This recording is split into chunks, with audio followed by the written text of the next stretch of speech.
Hello. So today we are going to be learning Likkutei Torah Bamidbar, Daf Zayin, and this is a biur. Is all biur on the Maimer Vayimispar b'nei Yisrael that we began on Daf Hey and continued on through Daf Vav. And this biur, it really is going to be running through a couple of the themes and main ideas of the Maimer Vayimispar, and reinforcing them and explaining them in more detail, and providing the Kabbalistic mechanisms behind the ideas that the Alter Rebbe talked about in that Maimer. So the Maimer Vayimispar explained how began with this pasuk in Isaiah, which is the haftarah for Parshas Bamidbar, where it says that the pasuk reads Vayimispar b'nei Yisrael k'chol hayam asher la'yimad le'ispar, that the count of the Jewish people will be like the the sand of the ocean and the sand of the sea, and it will be without count and without measure, without count. And and instead of people saying about us that God has no nation, they will say about us that we are the children of the living God. And so the Alter Rebbe lays out for us in the Maimer that the idea of going that the nature of the Jew, Alter Rebbe explains, is that he is thirsty for Elokus, and there's a natural inborn thirst that the Jewish nation has, and that every Jewish neshama has. However, that is covered over, and that's hidden by the fact that we are in a guf gashmi, and we need mitzvahs and Torah to draw us out of this, particularly mitzvahs, but mitzvahs and Torah to draw us out of this. And so the Alter Rebbe is now going to explain that the first idea we're going to talk about is that idea of the mitzvahs and their ability to draw us out of this, and what exactly provides that, makes that mechanism possible. So let's begin. The pasuk that the Alter Rebbe brings this from is a pasuk that reads ותשוקקה, that he remembers the earth and he waters it. And we're reading water in this case as mitzvahs, and the eretz, the earth, as being the soul, and that God remembers through the mitzvahs the soul, and provides it with this inspiration, which is this form of water. And it comes back to an idea mentioned in the very beginning of the Maimer Vayimispar and Bebchai, that there's these four elements, right? Eish, Ruach, Mayim, and Afar, which exist within the Jew as well. And what the Alter Rebbe is now explaining, this is new for this biur, that the Shem Ban is Eretz, right? That each of the four Yesodus, each of the four elements corresponds to a different name of God, and the name Ban corresponds to Offer, or corresponds to earth, whereas the name Ma corresponds to Mayim. So when we talk about this idea of an earth that needs to be sated with water, or that can't be sated with water, what we're describing is the relationship between the Shem Ma and the Shem Ban, and in the Gullus in which we find ourselves, the conflict between Shem Ma and Shem Ban, the struggle to bring these two perspectives together.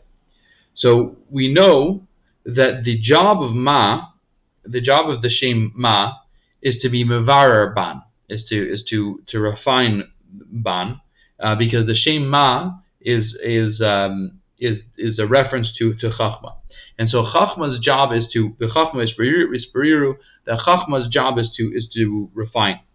As we know that the Torah mitzvahs come from Chachma, and the identity of Torah is the ability to is Lashon Hara, is a lesson that allows us to distinguish between the tame and the tar, the kosher and the puzzle, and the way that ultimately plays out is what happens when chachma is drawn down into the midas, into chesed and gvura. That when mochin is neslabish and za, when the divine intellect is clothed within the divine motive attributes, this allows the beer to happen, and this is the idea of the shema being being in za, that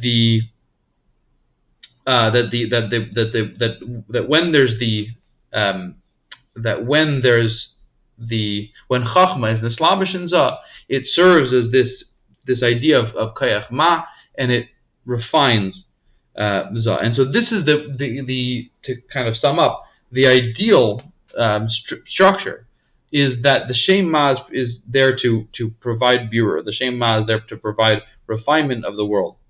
And so what we mean when we say that the mitzvahs are water, as we said before, so there's the hey chasadim, right? This is a reference to the hey chasadim, because we have these 248 mitzvahs aseh, which is the 9 spheres of za, with 9, right? And each one includes itself, and so we have 9 times 9 is 81, and then we have the right. Each one of them has a reish, teich, and seif, a beginning, middle, and end. So that's 81 times 3, which is 243.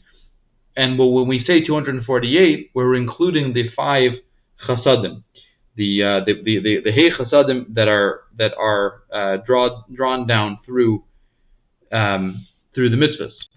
And so this is the meaning of the mitzvahs being mayim, in that the mitzvahs are the conduit by which the hey chasadim are able to give life and give vitality to the world.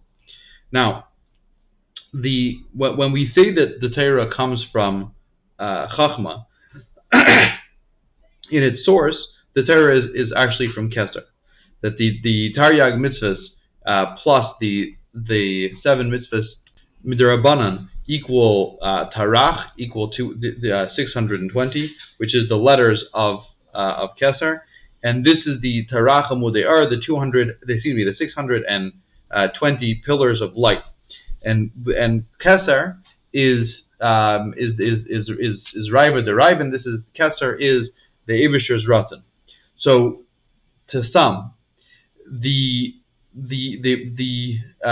flow is that we have za, when chachma bina come into za, this begins this process of mitzvahs that comes originally from chachma, but chachma is biriru, and that ultimately comes from keser, which is which is ratzon elyon, which is God's will. And this is the right, and this is what this is described as being nihi of chachma and bina being neslabish in za, which is ultimately the hamshacha of, right, which ultimately represents the hamshacha of keser into za. And so, coming back to the original theme of the Maimer, the idea that we are woken up by the mitzvahs, that the mitzvahs we are being watered, as the pasuk says, by the mitzvahs, is the mechanics of it are that when we get mitzvahs, which ultimately come from Keser, which is God's will connects to our will and reawakens within us that thirst, that our ratzon for mitzvahs, our ratzon for the Eibusher that we were innately born with, but that got covered over by the fact that we are in a guf gashmi, in a physical world, and the mitzvahs, right? The mitzvahs are able to reawaken that because the mitzvahs themselves come from ratzon. And even says the Alter Rebbe, the kayach habirur that of shema also comes ultimately from Raiva the Raivan. It also comes from the Eibusher's ratzon. So the right, and this is the meaning of the constant thirst that the Alter Rebbe described in the Mimer, of the constant thirst that we have for divine revelation, because it is based on this this desire for mitzvahs that ultimately is sourced in the Eibusher's Ratzon. Now, why is it that we are in this constant conflict? Why is it that we feel this constant desire, this constant lacking?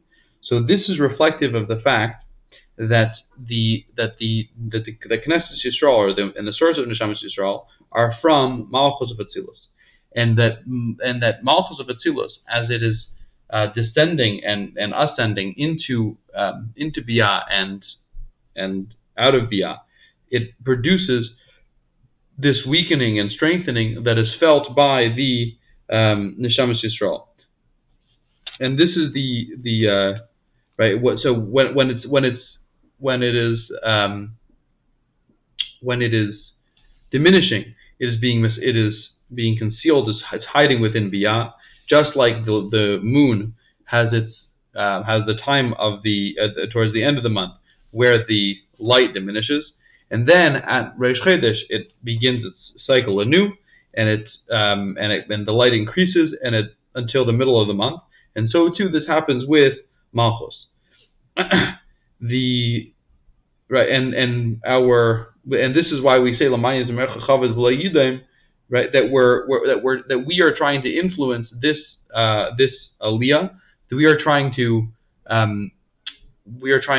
return Malchus, so to speak, to its state in Atzilus.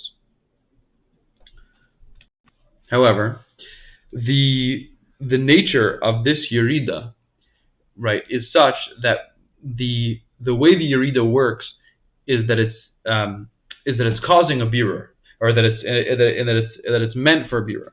And so when Malchus is yerid and to be mevar the klipas nega of Bia, it no longer has the ability to return, right? Because it's involved in this birur, in being mevar the birurim of Bam,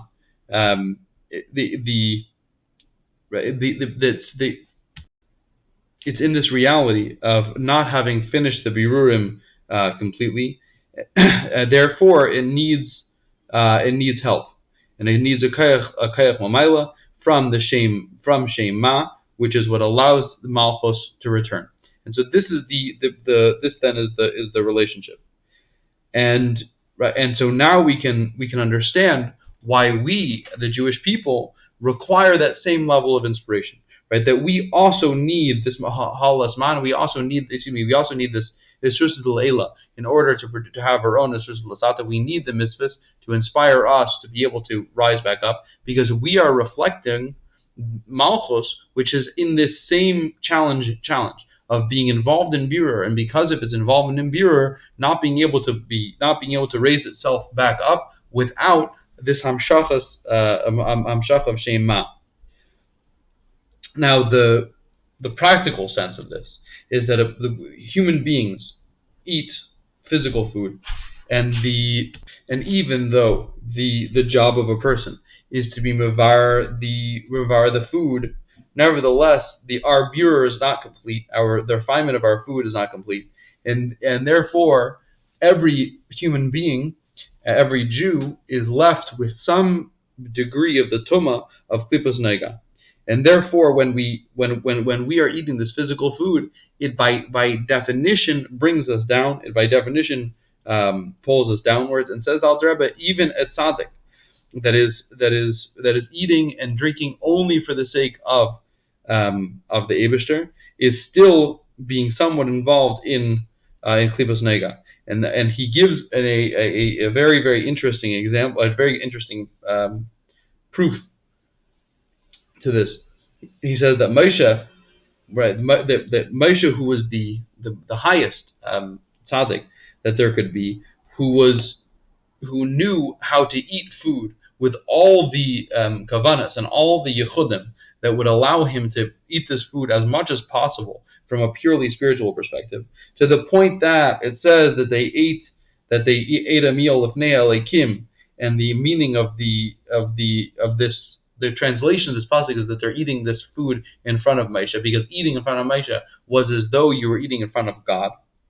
But nevertheless, when Moshe has to go up to be Makabel the Torah from Har Sinai, he doesn't eat and drink.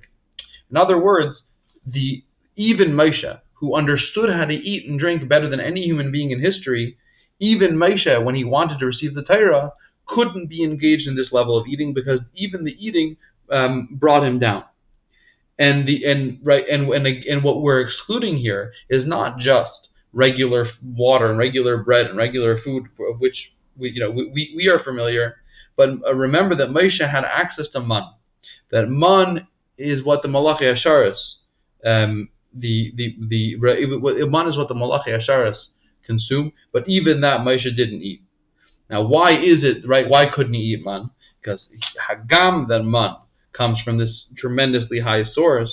But nevertheless, as it's coming down, it begins to some degree, even man, to have some connection to the Isadas, to some connection of Teruvas Ra.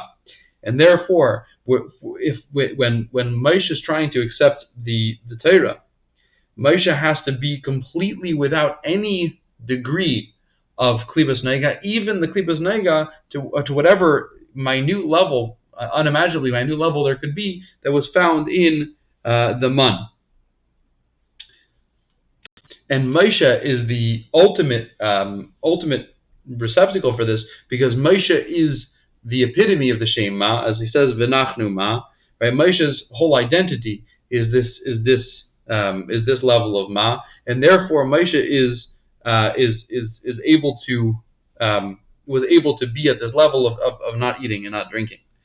Now but for the rest of us, and in regular time, the nature of the universe is that we have to eat, and that eating is something that is not able to, cannot be completely divorced from klipa,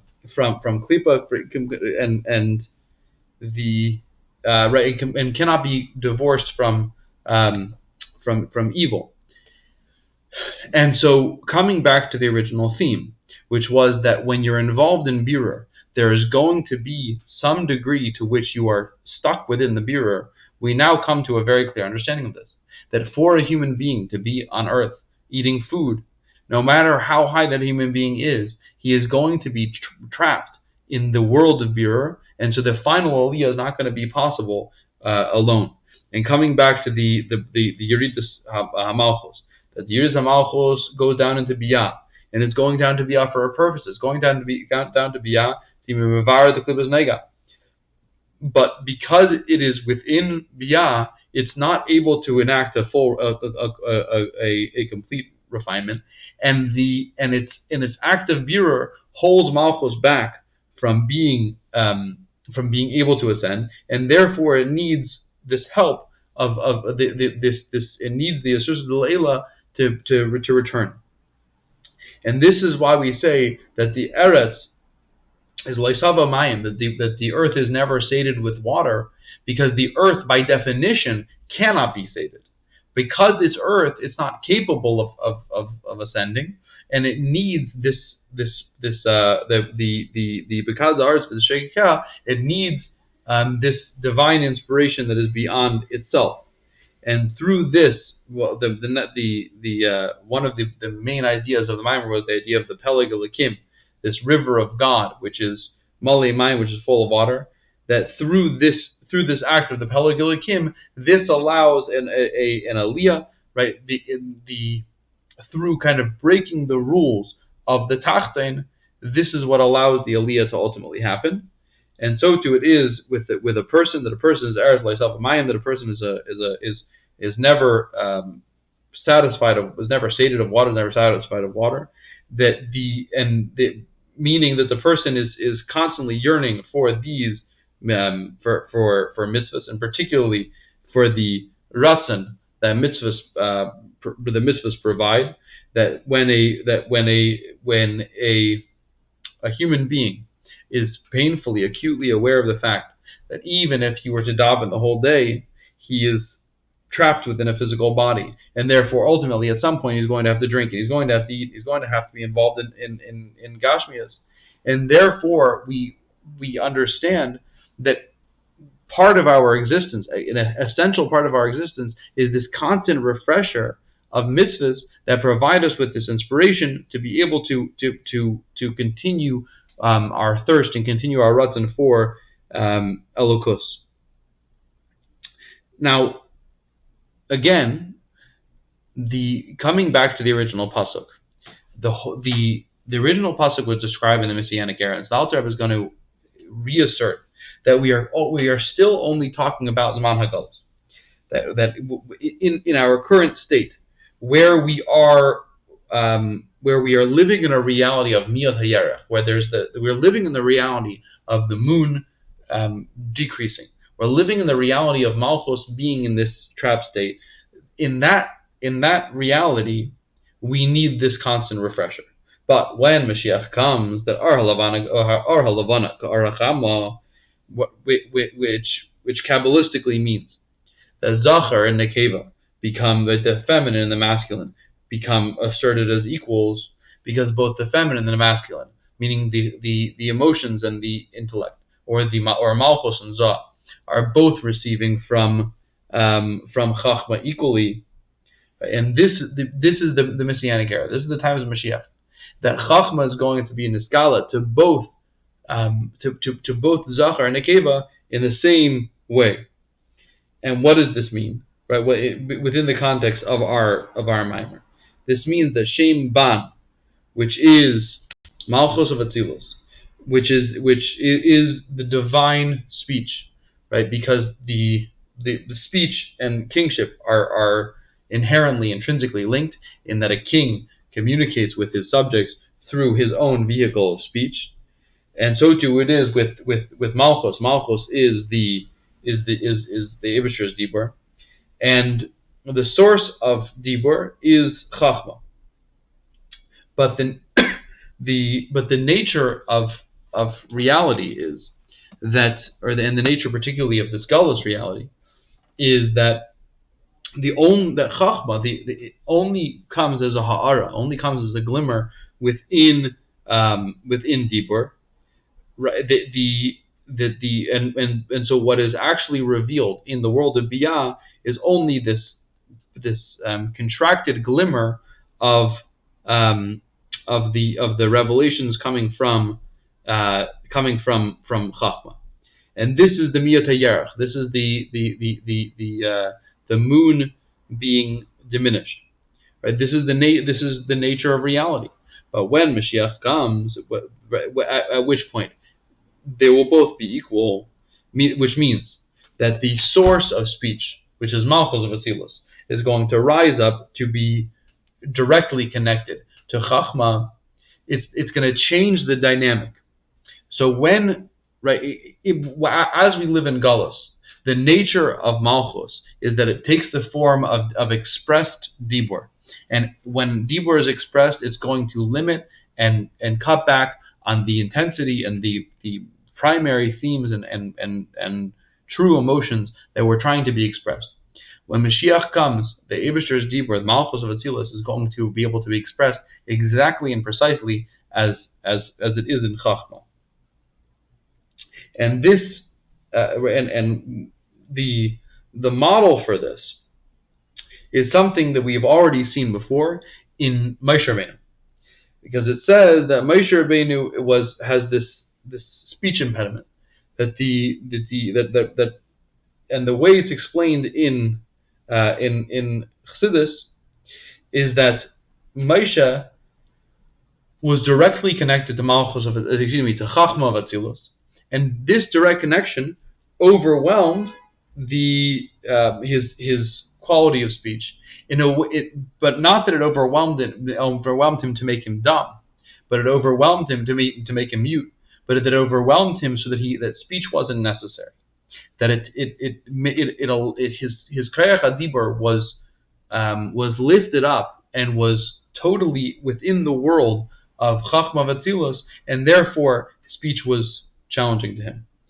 And now the Alter Rebbe stresses that there can be a So when Mashiach comes, we're going to see this playing out with Malchus receiving from Chachma Bina. In other words, in a sense, we can use Moshe as a model to understand that when Mashiach comes, we are going to live in that same reality. That God's expressive qualities are going to be directly connected to His intention, to His Chachma. Now, there is a negative side to this.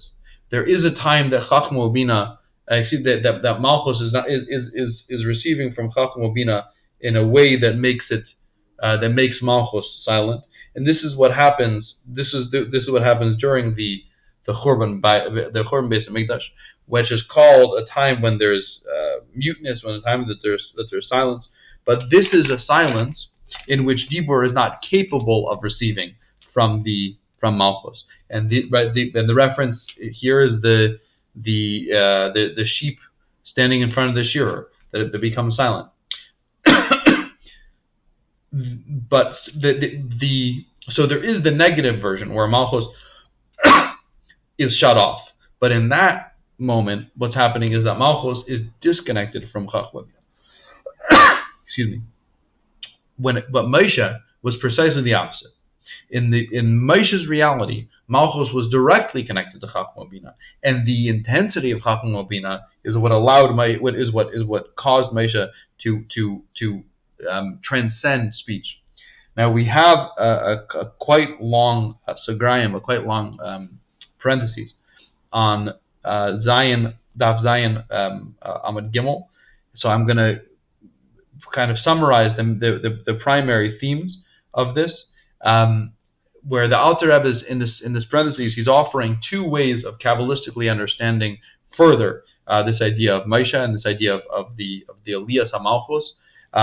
So the first one is that he says that what is going to happen when Mashiach comes is that it's not going to be necessary for the outward expression, right? That the outward expression of speech that we are used to being a compromise, right? So the outward expression of Malchus, which brings to the fore the construct of the universe and the construct of creation, is a compromise. And so when Mashiach comes, and there's going to be a unity and a understanding of divine unity, it's not going to be necessary any longer for Malchus to speak, so to speak. So instead, there's going to be an Eliyas HaMalchus, so Malchus is going to get the opportunity to be silent. And the other version of this is that what is happening right now is that Malchus only receives a translation of Chachma Datzilus through the vehicle of Midas, whereas when Mashiach comes, there's going to be a direct connection without this boundary, and that is going to be the reality of the Malchus reality of the times of Mashiach. And so now, but we now come back to the themes of the Maimer, that this is the Pshat L'Regar Zal Hamayim, that the Shem Ban, which is called Aretz, is not going to need Ma anymore, and this is going to happen when Mashiach comes. So now we can come back to our original pasuk. The pasuk read, "V'hayimisper b'nei Yisrael k'chol hayam asher yimad v'layisbar," that the Jewish nation cannot be counted. Counting is about division. That there's and division is something that is always coming from Gevura. That the idea of dividing up the force of the lungs into 22 letters, right, and subdividing it with 5 letters coming from each part of the mouth and throat and palate, is all about division. It's all about Gevura. And so too with mitzvahs. The mitzvahs are about a count. But then, and the reason for the mitzvahs being about a count is that the Torah is comes from Gevura. Right? The Torah is Mimina Eish Das Lamai. But what we say is Na'sa in Mispar, that to your reckonings there is no count, because because what we're saying is that the whole creation of counting, the whole creation, the concept of numbers, the concept of that division is something that is lower than Bina.